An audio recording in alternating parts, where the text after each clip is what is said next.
Hello बच्चों, आप सभी का स्वागत है आपके अपने चैनल गॉड क्लासेस पर। तो बच्चों, आज के जो वीडियो में हम बात करने वाले हैं टैक्सेशन के बारे में बात करते हैं, जो कि आपका अगला टॉपिक है chapter number 15 applied mathematics class 11। तो ये टैक्स होता क्या है, इसको थोड़ा हम इसका बेसिक समझते हैं कि यहाँ पर टैक्सेस के बारे में हम बात तो करते हैं, लेकिन टैक्सेस क्या होते हैं। देखिए, हम लोग चाहते हैं कि जो हमारी गवर्नमेंट है हमारे लिए कुछ फैसिलिटीज प्रोवाइड करे, अच्छे से हॉस्पिटल्स बनाए, स्कूल्स बनाए, ब्रिजेस बनाए, रोड बनाए। तो ये सब चीज़ें बनाने के लिए भाई पैसा चाहिए होता है। अब पैसा गवर्नमेंट को जादू की छड़ी तो घुमाती नहीं है कि भाई पैसा उसने जादू की छड़ी घुमाई, पैसा आ गया गवर्नमेंट के पास और उसने ये सब चीज़ें बना दी। नहीं, जो ये चीज़ें जो देश के नागरिक होते हैं उन्हीं नागरिकों के थ्रू, या जो बिजनेस एंटाइटीज होते हैं, बिजनेस संस्थाएं होती हैं, उनके थ्रू कुछ पैसा जो वसूला जाता है या उनसे जो पैसा लिया जाता है इन सुख सुविधाओं के बदले में, आप कह सकते हैं वो टैक्सेस होता है। ठीक है, अगर किसी हॉस्पिटल के कर्मचारी को कोई सैलरी मिलती है, कोई पुलिस वाले कर्मचारी को कोई सैलरी मिलती है, तो वो सैलरी देने के लिए वो पैसा जो आता है, वो पैसा भाई आप लोगों का ही पैसा है, वो हम लोगों का ही पैसा है। वो पैसा कहीं और से टपक के नहीं आता है। तो ये सब पैसा जो लिया जाता है इसी को हम बोलते हैं टैक्सेस। अब टैक्सेस जो होते हैं, देखो दो तरीके के टैक्सेस होते हैं। एक होता है डायरेक्ट टैक्स और एक होता है इनडायरेक्ट टैक्स। डायरेक्ट टैक्स है, इनडायरेक्ट टैक्स। तो जो डायरेक्ट टैक्स होते हैं, डायरेक्ट टैक्स में आप कह सकते हैं कि भाई जो इनकम टैक्स हम हमारे ऊपर लगता है, हम जितना पैसा कमाते हैं उसके ऊपर जो टैक्स लगाया जाता है, वो उसके बारे में हम डिटेल में बाद में बात करेंगे।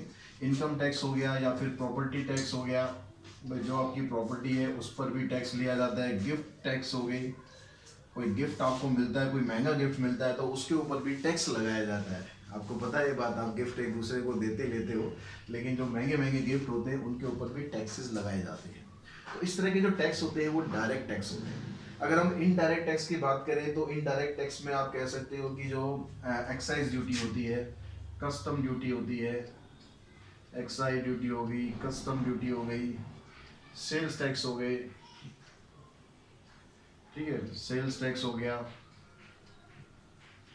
और आप इसमें कह सकते हो वैट हो गया, वैल्यू एडिड टैक्स, या सर्विस टैक्स, ठीक है, सर्विस टैक्स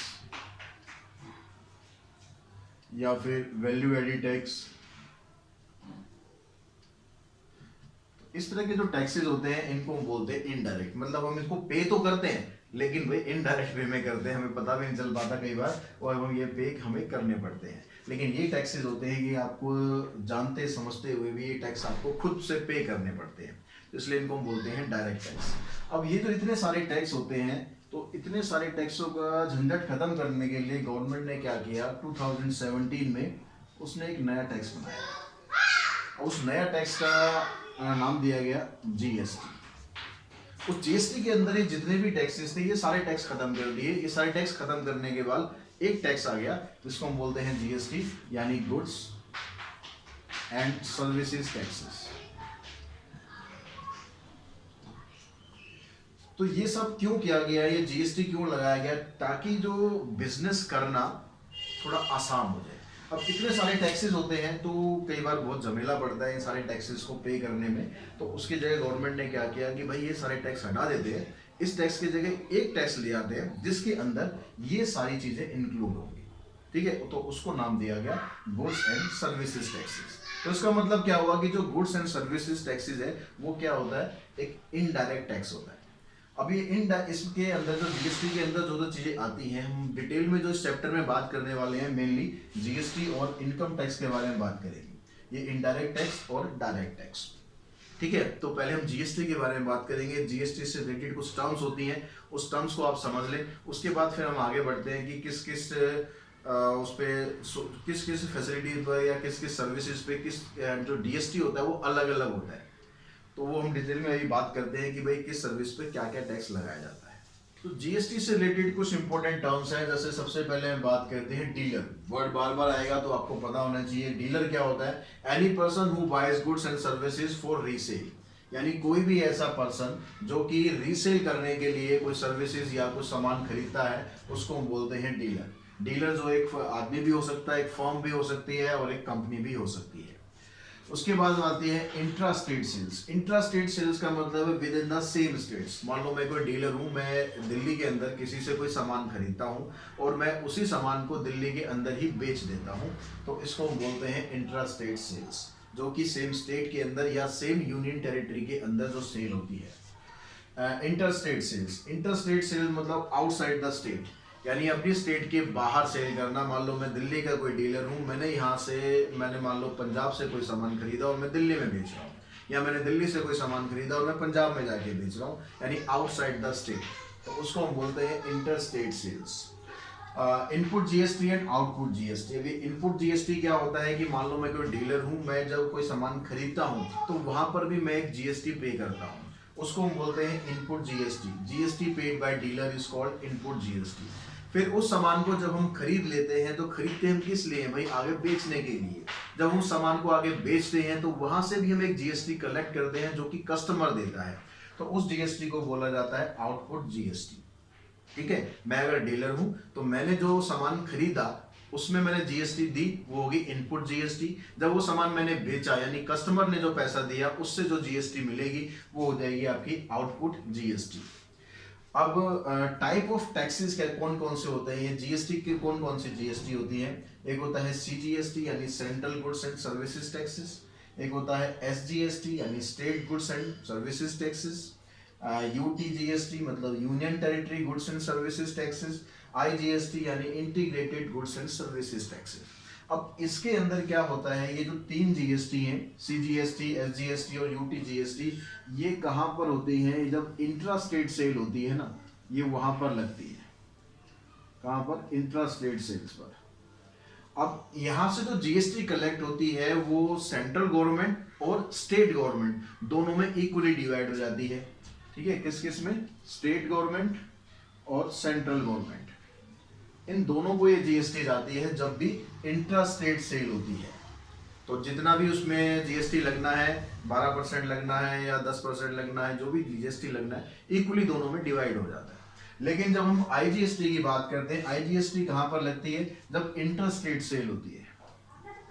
तो इंटर स्टेट सेल होने पर आईजीएसटी लगती है और वहां से जो भी आपके पास जीएसटी आती है वो किसको जाती है, सेंट्रल गवर्नमेंट को जाती है। इसमें स्टेट को कुछ नहीं मिलता है।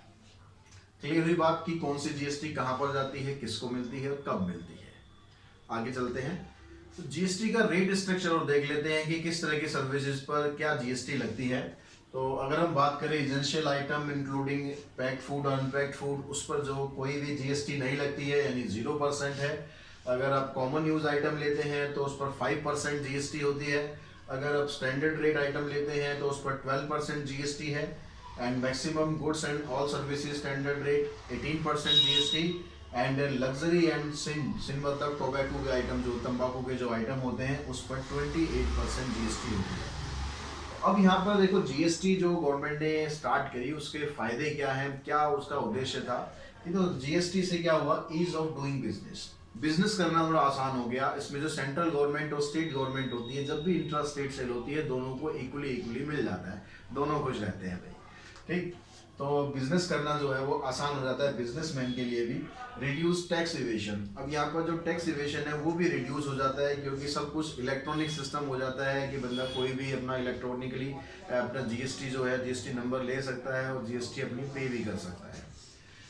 Transparent and predictable system, system जो है बिल्कुल ट्रांसपेरेंट और प्रेडिक्टेबल सिस्टम हो जाता है। सबको पता है भाई किस तरह के आइटम पे कितनी जीएसटी लगनी है।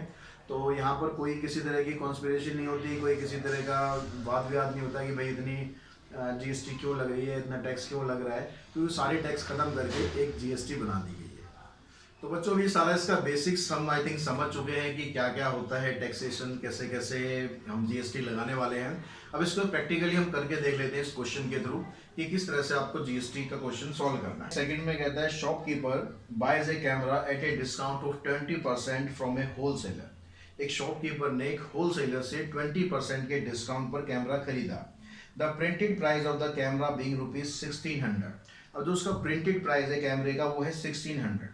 The shopkeeper sell it to a consumer at the printed price. और शॉपकीपर ने क्या किया, खुद तो डिस्काउंट पे खरीद लिया भाई ने, और उसके बाद जो कंज्यूमर है उसको प्रिंटेड प्राइस पर ही बेच दिया। तो if the sales are intra state sale and the rate of GST 12%। Sale यहाँ पर भी इंट्रा स्टेट सेल है और जो जीएसटी रेट है वो 12% है। उसके बाद आपको निकालना है GST paid by the shopkeeper to the central government, GST received by the central government, GST received by state government, the amount at which the consumer bought the camera. तो पिछला क्वेश्चन करा है, लगभग वही सब चीजें यहाँ पर पूछी हुई है। स्टार्टिंग थोड़ी सी अलग है। यहाँ पर जो प्रिंटेड प्राइस है कैमरे का वो है 1600। प्रिंटेड प्राइस ऑफ कैमरा ये है ₹1600। अब इस पर जो शॉपकीपर जब खरीदता है तो 16% के डिस्काउंट पर, सॉरी 20% के डिस्काउंट पर खरीद रहा है। तो डिस्काउंट उसको कितना मिल रहा है? इस पर डिस्काउंट कितना मिल रहा है? उस पर 1600 का 20% उसे डिस्काउंट मिल जाता है, यानी 320 रुपये वो कम करा लेता है। तो CP of camera for shopkeeper, shopkeeper ने वो कैमरा कितने में खरीदा? 1600 में से 320 आप माइनस कर दें तो 10 - 2 8, 5 - 3 2 1, तो 1280 पर उसने कैमरा खरीद लिया। ठीक है जी। अब जो कैमरा उसने खरीदा है 1280 पे खरीदा है, तो जो जीएसटी यहाँ पर जो कलेक्ट होगी वो 1280 पर कलेक्ट होगी। जीएसटी रेट कितना आपको दिया हुआ है? वो 12% दिया हुआ है। तो GST paid by shopkeeper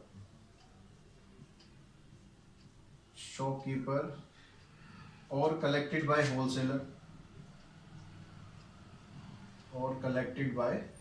wholesaler कितनी हो जाएगी जी? सीजीएसटी अगर आप निकालेंगे तो इसका 6% हो गया। किसका? 1280 का 6%। तो यहाँ से कैंसिल हो जाएगा, 6 से आप इसको मल्टीप्लाई कर लेंगे, मल्टीप्लाई करके आ जाएगा 7680, यानी 768 रुपीज, सॉरी 768 बाय 10 यानी आ जाएगा 76 रुपीज 80 पैसे। ये तो आगे सीजीएसटी, जो एसजीएसटी है वो भी तो इतनी रहेगी ना, एसजीएसटी भी इतनी रहेगी ₹76.80, यानी ये क्या आ गई? Input GST of shopkeeper, input CGST by shopkeeper कितनी होगी?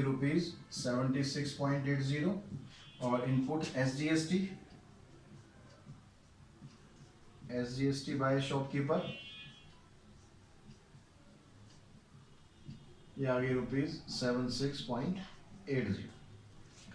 अब शॉपकीपर क्या करता है? उसी कैमरे को जो उसका प्रिंटेड प्राइस है 1600 उसी पर ही कंज्यूमर को बेच देता है। अब यहां से जो जीएसटी कलेक्ट होगी, तो जीएसटी कलेक्टेड बाय शॉपकीपर और पे by consumer,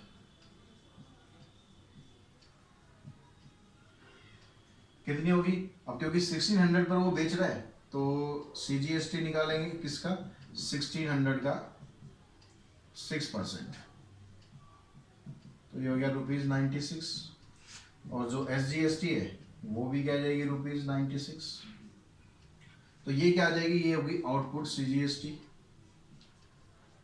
CGST by shopkeeper ₹96, and output SGST by shopkeeper ये आ गई ₹96। ठीक है, यहाँ तक बात आ गई समझ में। अब ये कहता है आगे GST paid by shopkeeper to the central government. Shopkeeper कितनी जीएसटी पे कर रहा है सेंट्रल गवर्नमेंट को? तो यानी फर्स्ट पार्ट में आपको निकालना है सीजीएसटी पेड बाय शॉपकीपर। उसके लिए आपको क्या करना है? Output minus input. आउटपुट कितना है उसका? 96। इनपुट कितना है उसका? 76.80, यानी 19 रुपीज 20 पैसा। ये वो आपको गवर्नमेंट को सीजीएसटी दे रहा है।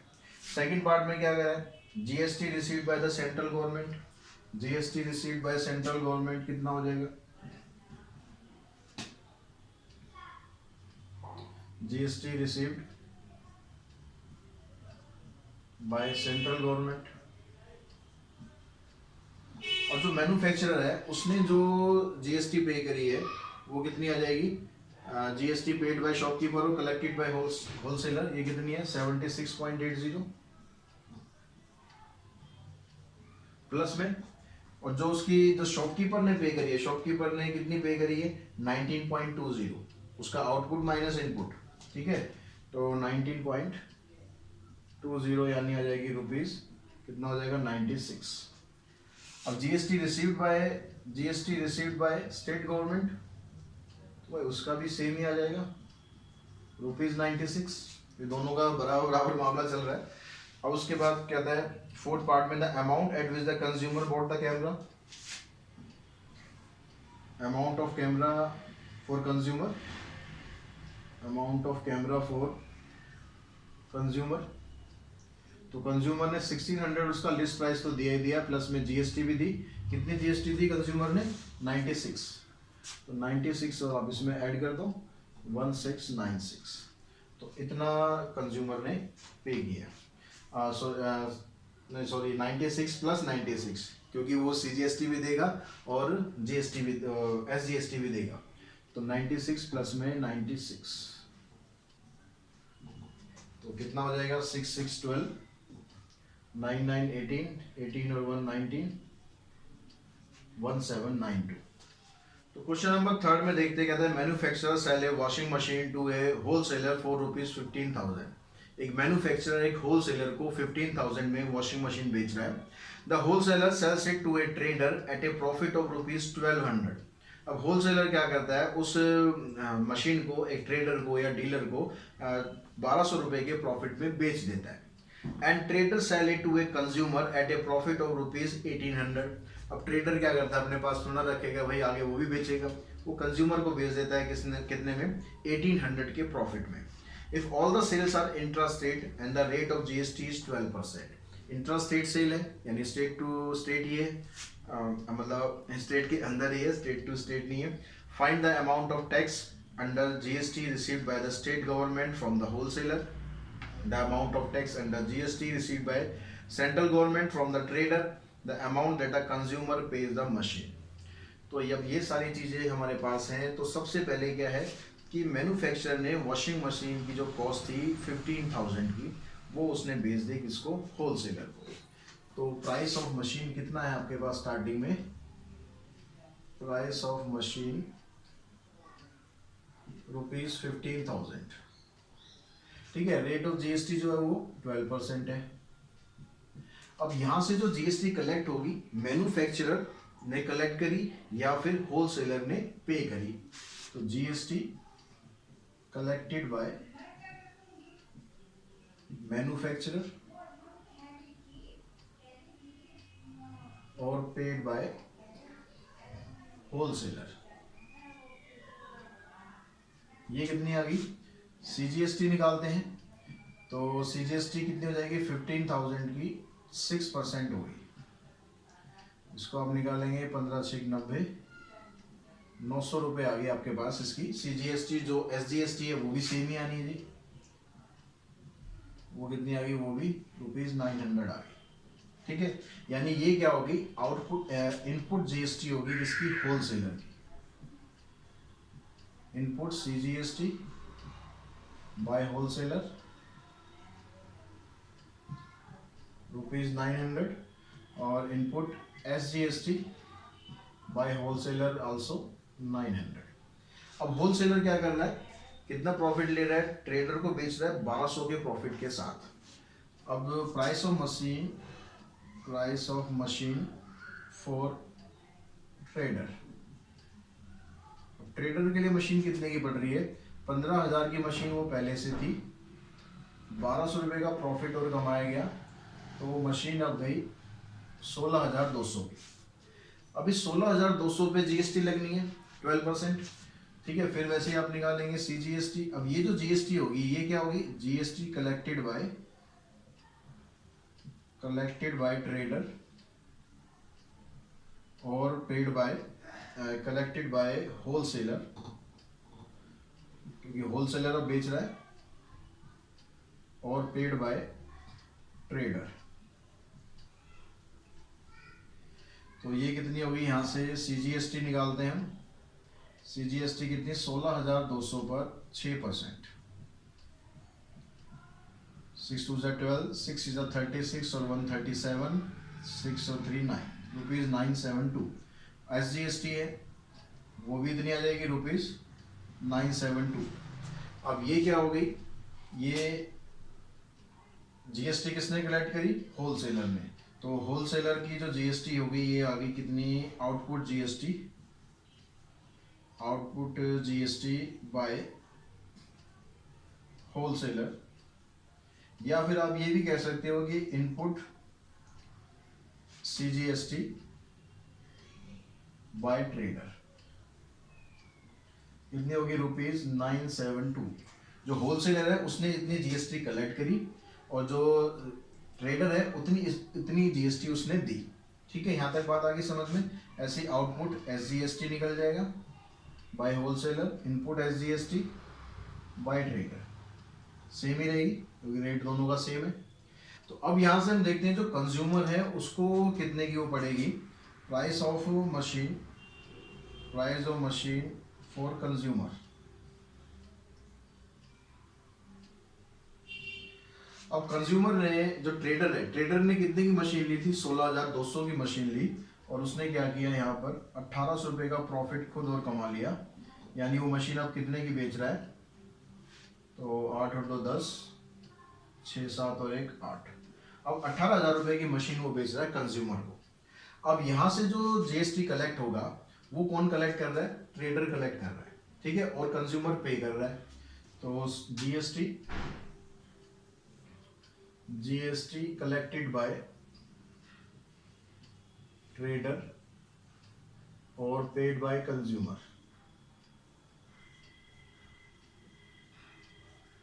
कितनी हो जाएगी भाई, CGST निकालते हैं। CGST किसकी, 18,000 की। 18,000 की CGST निकालते हैं तो ये आ गई आपके पास 1080। SGST भी यही आ गई, ये भी आ गई 1080। तो यहाँ से आउटपुट GST निकालते हैं। तो आउटपुट CGST बाय ट्रेडर,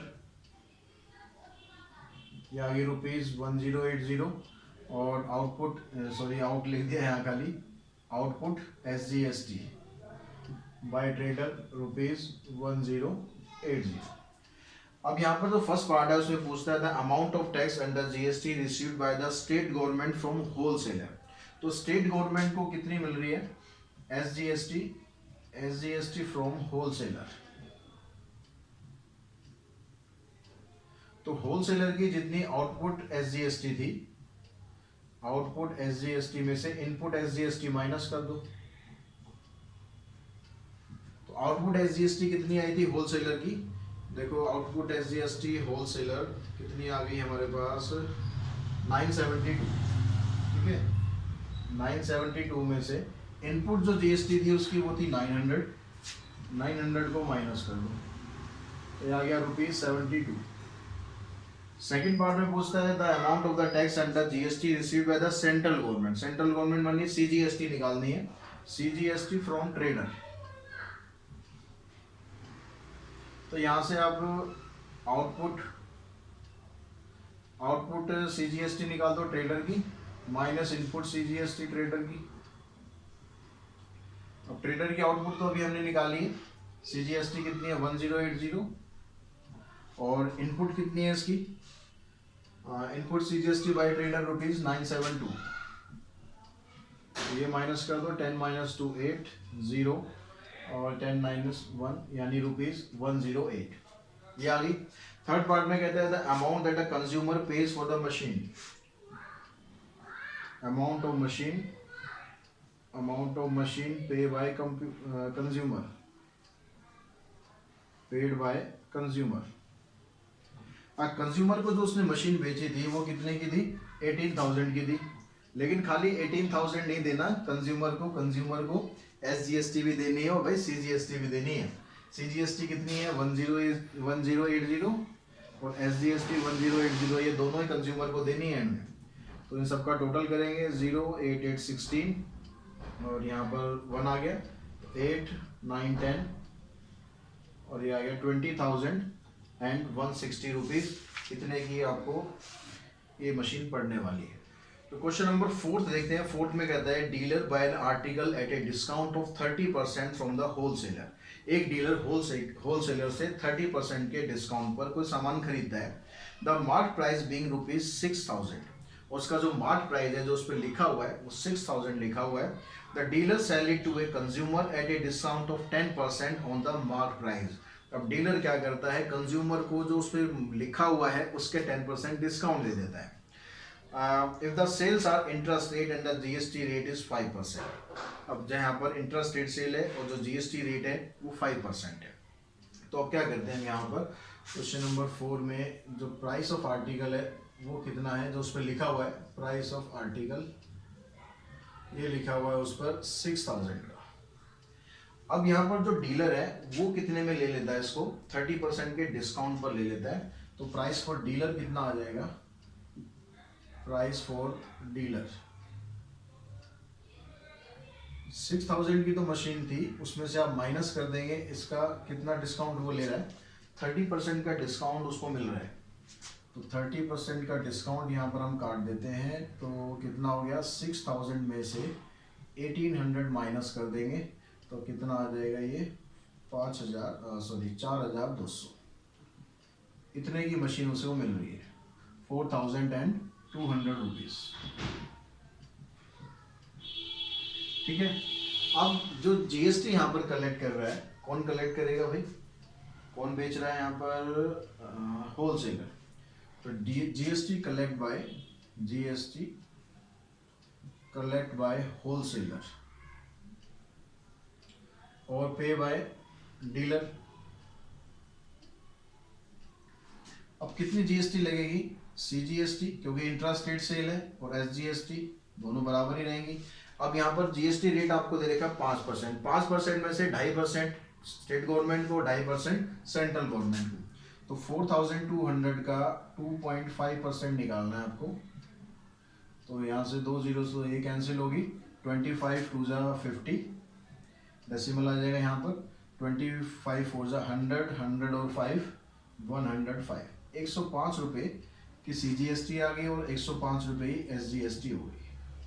अब ये जो GST कलेक्ट करी है, ये GST किसने कलेक्ट करी है, होलसेलर ने कलेक्ट करी है।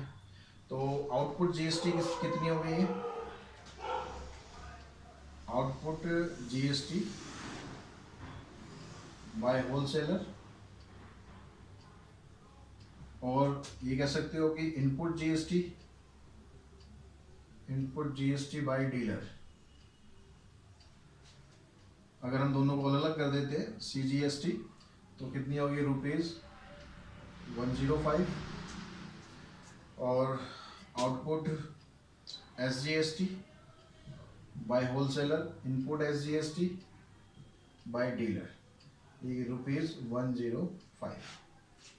एक चीज तो होगी हमारी। अब डीलर क्या करता है कि जो 6,000 रुपये मार्क प्राइस लिखा हुआ है उस पर 10% का डिस्काउंट दे देता है कंज्यूमर को, और उसको कंज्यूमर को फिर बेचता है। तो प्राइस फॉर कंज्यूमर कितना आ जाएगा, प्राइस फॉर कंज्यूमर 6,000 का मार्क प्राइस है, वो कहता है कि भाई मैं 6,000 का 10% डिस्काउंट दे रहा हूँ, यानी इतना कम कर देता हूँ। तो इतना कम करने का मतलब है कि 6,000 में से वो 600 रुपये कम कर देगा। तो 5,400 रुपये की मशीन वो कंज्यूमर को कहता है बेचने के लिए। अब यहाँ से जो GST कलेक्ट होगी वो क्या आएगी आपके पास, CGST कितनी आ जाएगी यहाँ पर, इसका 5% निकालेंगे, 2.5% निकालेंगे CGST के लिए। फिर यहाँ मल्टीप्लाई करेंगे, 25 चौक 100, 10 कैरी करा, 125 और 10 135, डेसिमल यहाँ आ गया। और जो SGST है वो भी इतना ही आएगा। अब ये GST कौन कलेक्ट कर रहा है, ये डीलर कलेक्ट कर रहा है। तो डीलर के लिए क्या हो गया, ये आउटपुट GST होगी, आउटपुट CGST बाय डीलर, कितना आ गया, ₹135, और आउटपुट SGST बाय डीलर ये आएगा ₹135। अब यहाँ पर क्या क्या आपसे पूछा गया था, amount paid by the consumer for the article, consumer ने कितना पे किया, पेड बाय कंज्यूमर।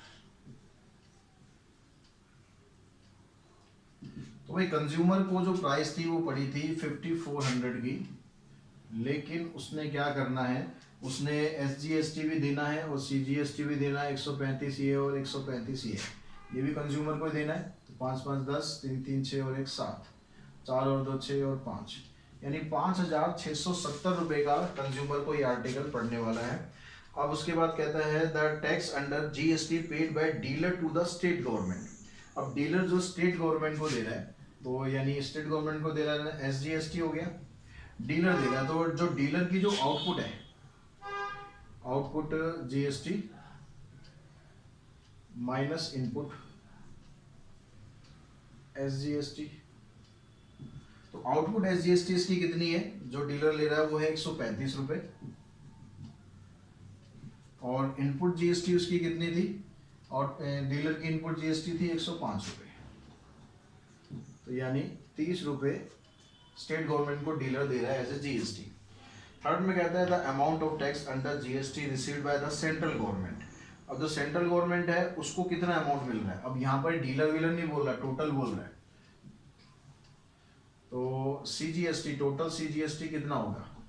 अब जो होलसेलर था उसने कितना पे किया भाई, 105 रुपये उसने पे किया है, और जो डीलर है, डीलर कितना पे करेगा, डीलर तो इतना ही पे करेगा, चाहे वो SGST हो चाहे वो CGST हो, तो डीलर इतने पे करेगा, यानी इसको ऐड कर देंगे तो आ जाएगा ₹135। तो ये आपका आंसर आ जाएगा। और इस क्वेश्चन के साथ ही हम ये वाला वीडियो यहीं पर ही खत्म करते हैं, नहीं तो बहुत लंबा हो जाएगा। जो बाकी क्वेश्चन है, अभी काफ़ी क्वेश्चन रह रहे हैं, 8 क्वेश्चन अभी और हैं, उसको हम नेक्स्ट वीडियो में लेते हैं। तो तब तक आप इन सब क्वेश्चन की प्रैक्टिस कीजिए, जितना मैंने बताया इसके एग्जाम्पल्स भी आप करके देख लीजिए, ताकि इसको लिखने की करने की प्रैक्टिस आपकी अच्छी तरह हो जाए।